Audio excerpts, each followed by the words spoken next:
অকাজে ওনাদের মনোযোগ বেশি। যেখানে জুলুম সেখানে প্রতিরোধ। আমরা এই লড়াইটা বিজয় না হওয়া পর্যন্ত আমরা চালিয়ে যাব। চট্টগ্রাম বন্দর তারা উন্নত ব্যবস্থাপনার নাম করে বিদেশি কোম্পানির কাছে তারা তুলে দেওয়ার পায়তারা করছেন। এই খেলায় যুক্ত হয়েছেন, মেহরবানি করে এগুলো বন্ধ করেন। পরশুদিন সরকারের প্রধান চট্টগ্রাম গেলেন।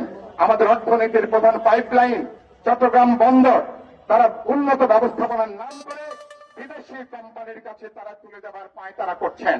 কতটা পরিষ্কার চিটাগাং বন্দর আমাদের অর্থনীতির প্রধান লাইফলাইন, এর সাথে সার্বভৌমত্ব, জাতীয় নিরাপত্তার প্রশ্ন যুক্ত।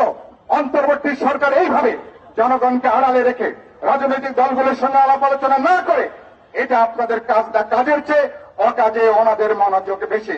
সরকারকে বলতে চাই, কোনোভাবে আমরা আমাদের বন্দরকে কোনোভাবে আমরা বিদেশিদের কাছে তুলে দিতে পারি না।